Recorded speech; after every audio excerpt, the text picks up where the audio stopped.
ជាដំបូងនេះខ្ញុំសូមជម្រាបសួរលោកគ្រូនាងខ្ញុំឈ្មោះសុវណ្ណចៃមិត្តគឺរៀននៅថ្នាក់កសម្រាប់ថ្ងៃនេះគឺនាងខ្ញុំសង្ខេបមេរៀនការវិតម្លៃការអនុវត្តការវិតម្លៃជាក់ស្ដែងនិងនីតិបទចឹងសម្រាប់មេរៀននេះដែរវត្ថុបំណងគឺទី1កំណត់បានពីនិយមន័យលក្ខណៈពិសេសការវិតម្លៃការអនុវត្តការវិតម្លៃជាក់លាក់និងពេលវេលាប្រើប្រាស់ការវិតម្លៃការអនុវត្តដើម្បីវាស់វែងពីបំណិនចំណុចខ្លាំងនិងដែនកំណត់នៃការវិតម្លៃប្រភេទនេះកំណត់ភាពខុសគ្នារវាងតារាបញ្ជីត្រួតពិនិត្យមាត្រដ្ឋានដាក់ពិន្ទុនីតិបទនិងកំណត់ពីប្រសិទ្ធភាពនិងគ្មានប្រសិទ្ធភាពនីតិបទសរសេរនីតិបទសម្រាប់ការវិតម្លៃការអនុវត្តនិងការវិតម្លៃជាក់ស្ដែងរួចជ្រើសរើសឧទាហរណ៍ឧបករណ៍វិតម្លៃនីមួយៗដើម្បីប្រើប្រាស់ឲ្យបានត្រឹមត្រូវនីតិកាទី1ការវិតម្លៃការអនុវត្តការវិតម្លៃជាក់ស្ដែង2ចរិតលក្ខណៈនៃការវិតម្លៃការអនុវត្ត3ចំណុចខ្លាំងចំណុចខ្សោយនិងដែនកំណត់នៃការវិតម្លៃអនុវត្ត4តម្រូវការមូលដ្ឋានសម្រាប់ការប្រើប្រាស់ការវិតម្លៃការអនុវត្ត5ដំណើរការនៃការវិតម្លៃការអនុវត្ត6លទ្ធផលសិក្សារំពឹងទុកក្នុងមួយពេលសិក្សាការដាក់ពិន្ទុនៃការវិតម្លៃ8នីតិបទប្រភេទនីតិបទនិងសារៈប្រយោជន៍9សំណុំពរក្នុងការបង្កើតនីតិបទអញ្ចឹងសម្រាប់ការវិតម្លៃការអនុវត្តនិងការវិតម្លៃជាក់ស្ដែងគឺការវិតម្លៃអនុវត្តគឺពាក់ព័ន្ធទៅនឹងការបង្ហាញសិស្សលើផ្នែកបម្រឹងឬសមត្ថភាពក្នុងការបង្កើនផលិតផលចម្លើយឬធ្វើបទបង្ហាញការវិតម្លៃជាក់ស្ដែងជាប្រភេទនៃការវិតម្លៃដែលរំលឹកឲ្យសិស្សអនុវត្តការងារជាក់ស្ដែងដើម្បីបង្ហាញពីការអនុវត្តប្រកបដោយចំណេះដឹងនិងជំនាញច្បាស់លាស់អញ្ចឹងសម្រាប់លក្ខណៈនៃកិច្ចការអនុវត្តជាក់ស្ដែងនោះគឺជាការងារពិតជាក់ស្ដែងមានការវិនិច្ឆ័យនិងអនុវត្តតម្រូវឲ្យសិស្សធ្វើការងារដែលផ្សារភ្ជាប់តម្រូវឲ្យសិស្សធ្វើការងារផ្សារភ្ជាប់ទៅនឹងបទពិសោធន៍របស់មនុស្សពេញវ័យនៅកន្លែងការងារវិតម្លៃសមត្ថភាពផ្ដល់ឱកាសឲ្យពិនិត្យឡើងវិញអនុវត្តពិចារណាធនធាននិងទទួលព័ត៌មានត្រឡប់មកវិញអញ្ចឹងសម្រាប់ពេលដែលការងារដែលយើងដាក់ឲ្យគាត់ដើម្បីធ្វើការងារមួយគឺអញនិយាយបានថាគាត់ធ្វើការងារនឹងហើយក៏មានការផ្ដល់ព័ត៌មានត្រឡប់មកវិញដើម្បីដែលយើងកែលម្អនៅចំណុចខ្វះខាតរបស់គាត់ដែលបានអនុវត្តការងារចរិតលក្ខណៈភាពខ្លាំងភាពខ្សោយនិងដែនកំណត់នៃការវិតម្លៃការអនុវត្តចរិតលក្ខណៈសិស្សបញ្ចូលដល់ហេតុផលនិងការពារសិស្សសំដែងបង្កើតគោលកតផលនិងធ្វើអ្វីមួយ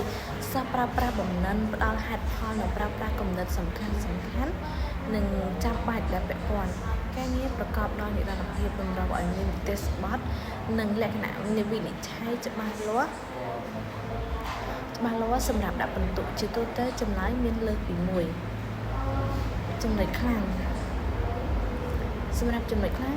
ស្វែងយល់ពីបំណិនក្នុងការបង្ហាញហេតុផលគ្រូប្រើលក្ខណៈវិនិច្ឆ័យច្បាស់លាស់សម្រាប់វិតម្លៃមានការចូលរួមយ៉ាងសកម្មរបស់សិស្សលើកទឹកចិត្តសិស្សឲ្យវិតម្លៃខ្លួនឯងអញ្ចឹងគឺចំណុចនេះដែរគឺឲ្យសិស្សគាត់អនុវត្តការងារមួយនឹងអញ្ចឹងគឺគាត់ធ្វើការងារមួយឬមួយក៏ពីប្រសិទ្ធមួយទៅគឺគាត់អាចវិនិច្ឆ័យខ្លួនឯងបានថាតើការងារមួយរបស់ហ្នឹងគឺគាត់អាចទទួលបានកម្រិតប្រមាណភាគរយនៃលទ្ធផលរបស់គាត់ដែលកំពុងធ្វើហ្នឹងការសិក្សាកើនឡើងអំឡុងពេលវិតម្លៃអញ្ចឹងការសិក្សារបស់គាត់គឺអាចមានបានថាគាត់អនុវត្តភ្លាមអញ្ចឹងពេលហ្នឹងគឺគាត់អាចយល់ដឹងថាតើកម្រិតចំណេះដឹងរបស់គាត់ហ្នឹងគាត់អាចទទួលបានប៉ុន្មានគាត់នឹងខ្វះចំណុចអីគេខ្លះដែរសង្កត់ធ្ងន់ទៅលើការអនុវត្តចំណេះដឹងផ្សារភ្ជាប់ទៅនឹងជីវិតពិតចំណុចខ្សោយអញ្ចឹងសម្រាប់ចំណុចខ្សោយគឺចំណុចខ្សោយគឺពិបាកបង្កើនភាពជឿជាក់ភាពជាក់លាក់ពិបាកបង្កើតភាពជឿជាក់ឬភាពជាក់លាក់មានភាពលំអៀងក្នុងការស្វែងយល់ដោយសារធម្មជាតិនៃការផ្ដល់បន្ទូលរបស់គ្រូ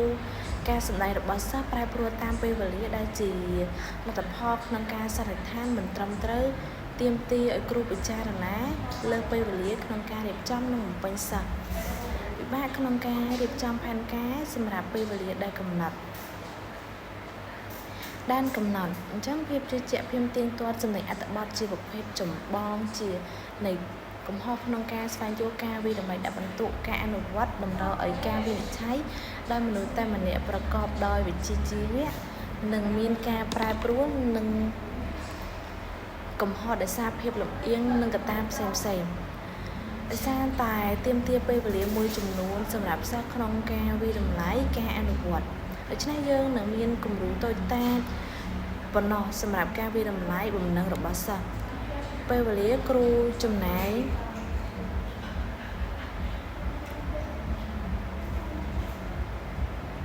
ពេលវេលាគឺគ្រូចំណាយពេលច្រើនក្នុងការបង្កើតកិច្ចការល្អអភិវឌ្ឍនីតិបទនិងលក្ខណៈវិនិច្ឆ័យក្នុងការដាក់បន្ទុកគ្រប់គ្រងការងារដែលគ្រូបានដាក់ឲ្យនិងការសង្កេតបើសិនបន្ទាប់ពីគាត់អនុវត្តនីតិបទរបស់គាត់ក្នុងការដាក់បន្ទុកអនុវត្តឬមួយក៏ផលិតផលអីមួយដែរអញ្ចឹងតម្រូវការមូលដ្ឋានសម្រាប់ការប្រើប្រាស់ការវិតម្លៃនិងការអនុវត្តហ្នឹងគឺសង្កេតមើលអាកប្បកិរិយាឬសមត្ថភាពជាក់ស្ដែងសមត្ថភាពស្មុគស្មាញឬជំនាញមិនអាចវាស់បានដោយការប្រឡងសេកិច្ចការត្រូវដើរលើលំនាំដែលអាចបង្រៀនបានកិច្ចការអនុវត្តត្រូវធ្វើឲ្យងាយស្រួលដើម្បីវិនិច្ឆ័យភាពស៊ីចង្វាក់និងអាកប្បកិរិយារបស់សិស្សឬកម្រិតនៃការយល់ដឹងឬជំនាញដែលផ្ដល់ព័ត៌មានពីចំណុចខ្លាំងនិងចំណុចខ្សោយតម្រូវឲ្យមានផលិតផលឬកិរិយាដែលមានតម្លៃក្នុងសិទ្ធិរបស់ពួកគេកិច្ចការអនុវត្តគួរតែជំរុញស្វ័យវិតម្លៃរបស់សិស្សសម្រាប់ចំណុចដំណើរការនៃការវិតម្លៃផ្អែកលើការអនុវត្តកំណត់គោលដៅកំណត់ថាតើអ្នកវិតម្លៃពីអ្វីដែលអាចសម្រេចបានដោយពិនិត្យមើលលើស្តង់ដារនិងគោលបំណងជំនាញទី2បង្កើតសកម្មភាពអនុវត្តរៀបចំគម្រោងឬកិច្ចការដែលអាចឲ្យសិស្សបង្ហាញពីចំណេះដឹងហេតុផលជំនាញនិងអាកប្បកិរិយារបស់ពួកគេនឹងកិច្ចការទាំងនេះគួរតែមានលក្ខណៈពិតប្រាកដជាមួយនឹងពិភពពិតដែលអាចធ្វើទៅបាននិងមានភាពយុត្តិធម៌អញ្ចឹងគឺត្រូវតែមានសកម្មភាពចំពោះនឹងការវិនិច្ឆ័យដែរអាចវិតម្លៃបាននិងអាចសង្កេតបានជំនាញទី3បង្កើតលក្ខណៈវិនិច្ឆ័យបន្ទាប់ពីកិច្ចការឬគម្រោងត្រូវបានកំណត់លក្ខខណ្ឌចាំបាច់ត្រូវតែបង្កើតឡើងវិញ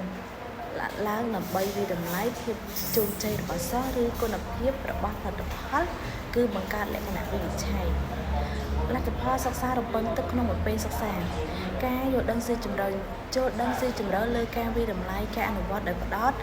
លើការប្រើចំណេះដឹងនិងបំណងសិស្សត្រូវបង្ហាញអ្វីដែលពួកគេយល់តាមរយៈការអនុវត្តចំណេះដឹងនិងបំណងការបង្ហាញហេតុផលសិស្សនឹងប្រើបំណងក្នុងការបង្ហាញហេតុផលនៅពេលពួកគេបង្ហាញនិងបង្កើតផលិតផលសិស្សប្រើដំណើរការពុទ្ធិដូចជាវិភាគសំយោគការគិតស៊ីជម្រៅការសន្និដ្ឋានការទូទាយទូទៅកម្មនិងទេសសមត្ថកម្មបំណឹងសិស្សតម្រូវឲ្យបង្ហាញទំនាក់ទំនងការធ្វើបទបង្ហាញនិងបំណឹងជាចលករផលិតផលសិស្សបានបង្កើតសម្ដីឬមួយក៏របាយការណ៍និងកិច្ចការគម្រោងអីមួយដែលខ្លួនឯងបានចេញជាលទ្ធផលមកបានការដាក់បន្ទុកនិងការវិតម្លៃប្រភេទនៃការដាក់បន្ទុកគឺបញ្ជីត្រួតពិនិត្យរង្វាស់វិតម្លៃនីតិបទបញ្ជីត្រួតពិនិត្យជាការចុះបញ្ជីនៃលក្ខណៈវិនិច្ឆ័យឬផ្នែកដែលអ្នកនឹងត្រូវត្រួតពិនិត្យថាតើលក្ខណៈវិនិច្ឆ័យឬផ្នែកនីមួយៗត្រូវបានបំពេញឬបង្ហាញជាប្រភេទនៃការសម្រេចចិត្តបានទេឬមិនបានទេឲ្យឆេលីល្អសម្រាប់វិតម្លៃសម្រាប់បំរើនៃជំនាញដែលតម្រូវឲ្យធ្វើរង្វាស់វិតម្លៃរួមបញ្ចូលនឹងអក្សរលេខរង្វាស់បែបគុណភាពតិចតួចដោយផ្អែកផ្នែកមិនដែលដោយកម្រយូរម្ដងឬក៏ញឹកញាប់ជានិច្ចការពេញលេញស្ទើរតែពេញលេញបន្តិចបន្តួចមិនពេញលេញតម្រូវការកែលម្អល្អនិងល្អប្រសើររង្វាស់វិតម្លៃជាលេខឧទាហរណ៍លេខ5ដល់លេខ1គាត់យល់ដឹងពេញលេញ7លេខ1មានការគ្រប់គ្រងច្បាស់លាស់គ្មានការគ្រប់គ្រងលេខ1ទើប ចេះបានឬមួយក៏ចេះបានស្ទាត់ការរួមបញ្ចូលអក្សរគុណភាពលេខនិងបរិមាណឧទាហរណ៍ការវិតម្លៃដំណឹងសហការមិនយល់ស្របមិន2មិនយល់ស្រប3មិនអាចសម្រេចបាន4យល់ស្រប5យល់ស្របទាំងស្រុងរួមទាំងការពិពណ៌នាអំពីអន្តរកម្មមូលដ្ឋានការចុះសម្រុងគ្នាការជួយបង្វឹកសមាជិកក្រុមនិងបំពេញតួនាទីកំណត់នៃក្រុមនីតិសម្បត្តិប្រភេទនិងសារៈប្រយោជន៍និយមនៃនីតិសម្បត្តិជាវិធីសាស្ត្រងាយស្រួលនិងមានប្រសិទ្ធភាពបំផុតក្នុងការវិតម្លៃនិងការដាក់បន្ទុកលើការអនុវត្តមួយនឹងជាការណែនាំដាក់បន្ទុកដែលរួមមានស្តង់ដារដែលបង្ហាញពីកម្រិតផ្សេងៗគ្នានិងសមត្ថភាពស្តង់ដារទាំងនេះត្រូវបានប្រើជាមួយលក្ខណៈវិនិច្ឆ័យដើម្បីបង្កើតតារាងមួយដែលមាន2ផ្នែកគឺផ្នែកលក្ខណៈវិនិច្ឆ័យម្ខាងនិងបន្ទុកនៅម្ខាងទៀតលក្ខណៈវិនិច្ឆ័យគួរតែរៀបចំតាមលំដាប់លំដោយប្រភេទនីតិសម្បត្តិអញ្ចឹងនីតិសម្បត្តិវាតម្លៃគឺទស្សនវិជ្ជារួមនីតិសម្បត្តិវាតម្លៃផ្នែកលម្អិតត្រាត្រង់នីតិសម្បត្តិវាតម្លៃទស្សនវិជ្ជារួមផ្ដល់បន្ទុកមួយសម្រាប់វាតម្លៃការអនុវត្តទាំងមូលឧទាហរណ៍បង្ហាញការយល់ដឹងពេញលេញទ្រង់ទ្រាយនីតិសម្បត្តិវាតម្លៃផ្នែកលម្អិតវាតម្លៃសមាសធាតុនីមួយៗនៃការអនុវត្តដោយឡែកពីគ្នាឧទាហរណ៍ការបង្ហាញហេតុផលខ្លឹមសារការរៀបចំ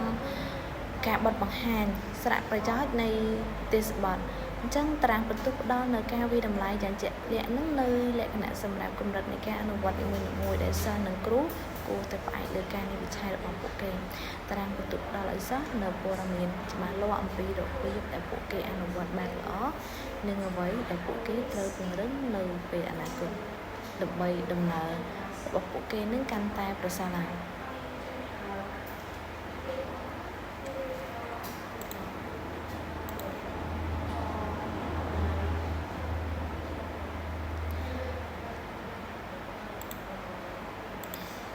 សំណពរក្នុងការបង្កើតនីតិសម្បត្តិគឺនីតិសម្បត្តិល្អបំផុតគឺនៅពេលដែលយើងរួមបញ្ចូលដំណើរការពីរឬបញ្ចូលគ្នាមានប្រយោជន៍ក្នុងការចាប់ផ្ដើមនៃការបញ្ជាក់ពីរបៀបកំណត់វិន័យនិងការអនុវត្តក្នុងកម្រិតផ្សេងៗគ្នា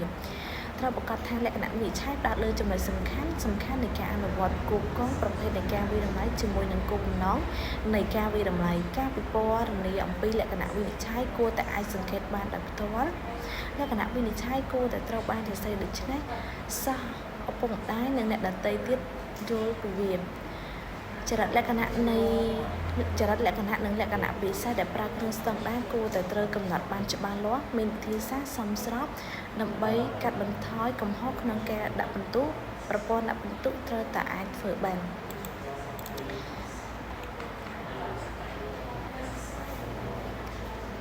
ចាលោកគ្រូសម្រាប់មេរៀនការវិតម្លៃការអនុវត្តការវិតម្លៃជាក់ស្ដែងនិងនីតិសម្បត្តិគឺមានខ្ញុំបានសង្ខេបរួចរាល់អរគុណគ្រូជំរាបលា